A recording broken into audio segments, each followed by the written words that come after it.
Otak merupakan salah satu organ penting bagi tubuh manusia. Otak terbagi menjadi dua sisi, yaitu otak kiri dan otak kanan.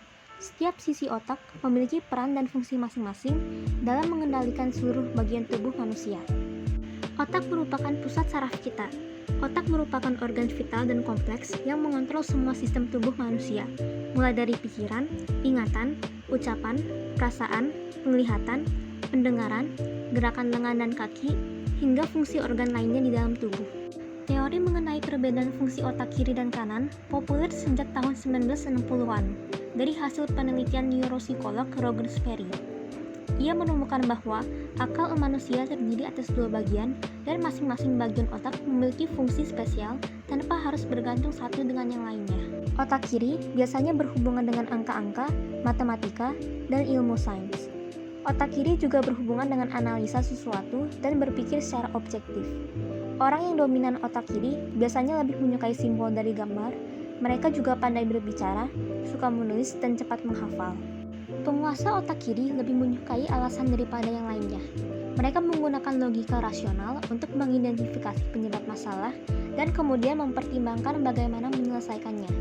Orang yang menggunakan otak kiri dianggap memperhatikan detail. Otak kanan berhubungan dunia seni seperti musik, lukis, dan suara. Otak kanan juga berkaitan dengan imajinasi dan kreativitas. Orang yang dominan otak kanan suka buku dan benda warna-warni. Mereka lebih suka menggambar daripada mencatat.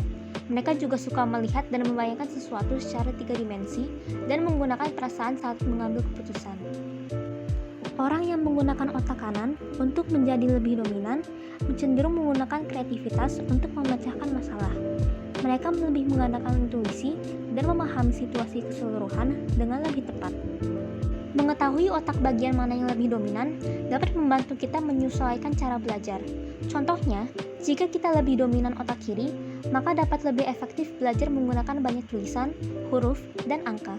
Dan jika kita dominan otak kanan, dapat belajar dengan menggambar dan mewarnai. Pembagian otak menjadi dua bagian mempermudah otak untuk melakukan beberapa tugas secara bersamaan. Pembagian otak juga bermanfaat bagi pengembangan keterampilan kognitif, termasuk mempengaruhi IQ, kefasihan berbicara, dan kemampuan membaca. Kedua sisi otak terhubung oleh sekelompok serat saraf yang memproses dan membagi data secara efisien antara bagian otak. Apabila kedua sisi otak tidak saling terhubung, maka akan terjadi gangguan dalam proses perpindahan informasi yang berdampak pada gangguan kehidupan sehari-hari.